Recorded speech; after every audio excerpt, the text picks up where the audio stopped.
तो आज मैं आपको एक अनोखी रहस्यमय कहानी सुनाऊंगा। अगर आप चैनल पर नए हैं तो अभी सब्सक्राइब कर ले, क्योंकि यह मेरा दूसरा नया चैनल है। तथा कहानी पूरा देखे, अंत में एक अनोखा रहस्य छुपा है। धन्यवाद। तो सुनिए। नदी किनारे बसे वृंदावन गांव में एक छोटा सा मिट्टी से बना घर था। इसमें एक बूढ़ी दादी अपनी पोती राधा के साथ रहती थी। राधा बहुत चंचल और नटखट थी, लेकिन उसका मन हमेशा कृष्ण की भक्ति में रमा रहता था। इस साल जन्माष्टमी आने वाली थी और राधा ने ठान लिया था कि वह अपने हाथों से कृष्ण के लिए एक सुंदर झूला बनाएगी। दादी ने राधा को समझाया, बेटा, हमारे पास ज्यादा पैसे नहीं हैं। लकड़ी कहाँ से लाओगी और सजाने के लिए छोटी ये फूल मालाएं कहाँ से मिलेंगी? राधा ने मुस्कुराकर कहा, दादी, आप चिंता मत करो, मैं सब इंतजाम कर लूंगी। अगले दिन राधा गांव के बाहर जंगल में गई। वहां उसे एक टूटा हुआ पेड़ मिला, जिसकी कुछ टहनियां अभी भी मजबूत थीं। राधा ने सोचा, इससे झूला बन सकता है। उसने उन टहनियों को घर ले जाकर रस्सी से बांधा। लेकिन छोटी ईना झूला तो बहुत सादा दिख रहा था। राधा उदास हो गई। तभी उसकी नजर गांव की गली में खेल रहे बच्चों पर पड़ी। एक बच्चा अपने नए रंग बिरंगे कपड़ों की बात कर रहा था और एक बच्ची के पास चमकीले पत्थर थे। राधा के मन में एक विचार आया। वह बच्चों के पास गई और बोली, क्या तुम सब मेरी मदद करोगे? मैं कृष्ण के लिए झूला बना रही हूँ।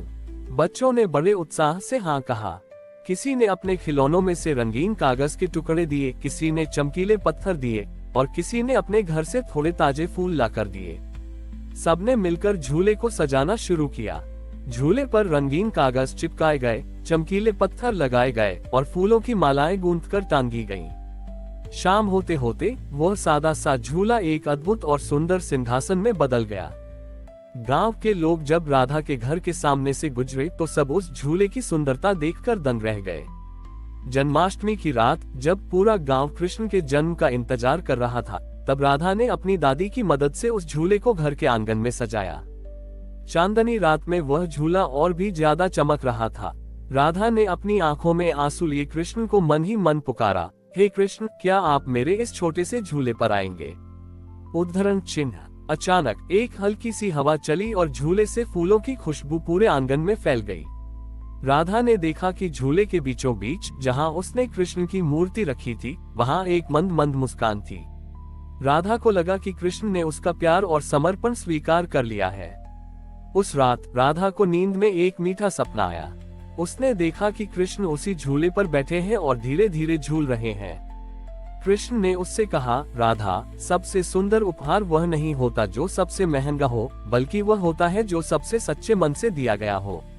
राधा अगली सुबह उठी तो उसके मन में एक असीम शांति थी।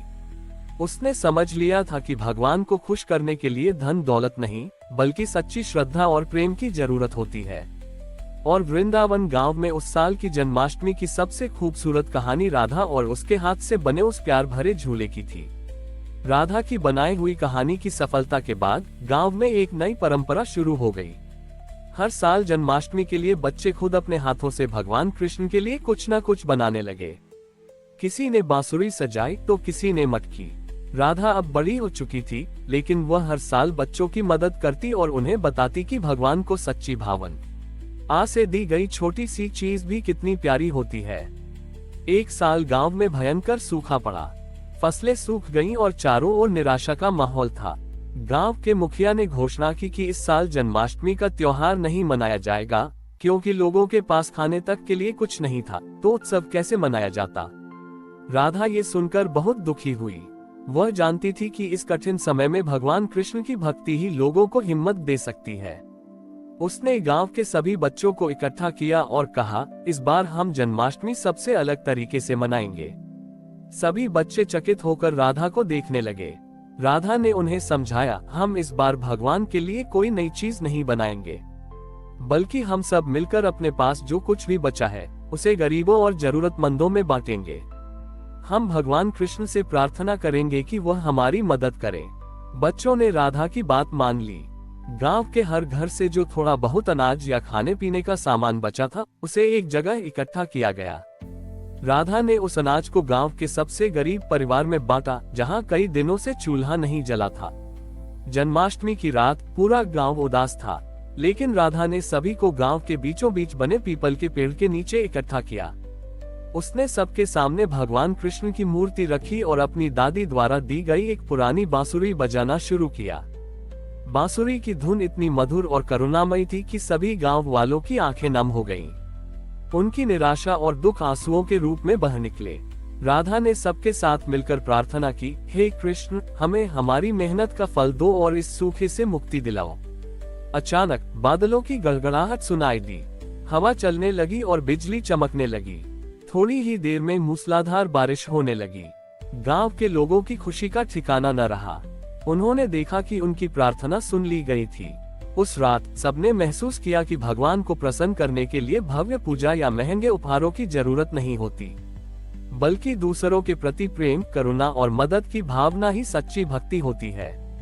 राधा की छोटी सी पहल ने पूरे गांव को न सिर्फ सूखे से बचाया, बल्कि यह भी सिखाया कि भक्ति का असली मतलब क्या होता है। इस चमत्कार के बाद गांव में सब कुछ बदल गया। बारिश ने खेतों को फिर से हरा भरा कर दिया और लोगों के चेहरों पर मुस्कान लौट आए। लेकिन सबसे बड़ा बदलाव राधा और गांव के बच्चों में आया। अब हर साल जन्माष्टमी के त्योहार से पहले राधा गांव के बच्चों के साथ मिलकर एक करुणा यात्रा निकालती थी। इस यात्रा में वे गांव के हर घर से थोड़ा थोड़ा अनाज, कपड़े और खाने का सामान इकट्ठा करते। फिर जन्माष्टमी के दिन वे इस सामान को उन लोगों में बांटते जिन्हें सबसे ज्यादा जरूरत होती थी।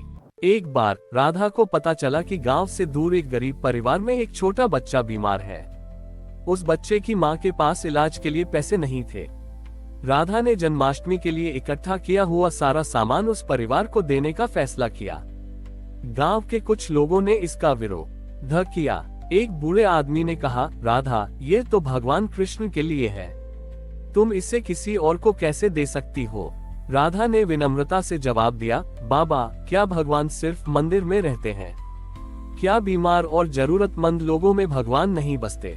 मुझे लगता है कि जब हम किसी दुखी इंसान की मदद करते हैं तो भगवान खुद सबसे ज्यादा प्रसन्न होते हैं। राधा की बात सुनकर सब शांत हो गए। वह बच्चों के साथ उस परिवार के पास गई और उन्हें सारा सामान दिया। बच्चे की मां ने राधा को देखते ही रोना शुरू कर दिया, तुमने मेरे बच्चे की जान बचा ली। जन्माष्टमी की रात जब राधा वापस आई तो गांव के मंदिर में आरती चल रही थी। राधा ने अपनी आंखें बंद करके प्रार्थना की, हे कृष्ण, मैंने जो किया वह सही था या गलत मुझे नहीं पता, लेकिन मैंने वही किया जो मेरे दिल ने कहा। अचानक मंदिर के पुजारी ने एक अद्भुत दृश्य देखा। भगवान कृष्ण की मूर्ति के गले में जो माला थी वह अपने आप थोड़ी सी झुक गई, जैसे वह किसी को आशीर्वाद दे रही हो। पुजारी ने सबको बताया कि भगवान राधा के काम से बहुत प्रसन्न है। राधा ने उस दिन समझा कि सच्ची भक्ति का मार्ग केवल पूजा पाठ या महंगे उपहारों से नहीं बनता, बल्कि दूसरों की सेवा और दया से बनता है। गांव के लोग भी यह सीख गए थे कि जब हम अपने सुख को दूसरों के साथ बांटते हैं तो वह कई गुना बढ़ जाता है। इस तरह हर साल जन्माष्टमी का त्योहार न केवल कृष्ण के जन्म का जश्न बन गया, बल्कि ये दूसरों की मदद करने और करुणा फैलाने का भी एक पर्व बन गया, जिसकी शुरुआत राधा ने की थी। हमारी और भी आध्यात्मिक एवं अनोखी कहानियां देखने के लिए हमारे चैनल पर जाएं तथा धार्मिक एवं पौराणिक अनोखी कहानियां हमारे चैनल पर है। कृपया जाके देखें तथा हमारे चैनल को सब्सक्राइब करके रखें और वीडियो लाइक जरूर करें। धन्यवाद।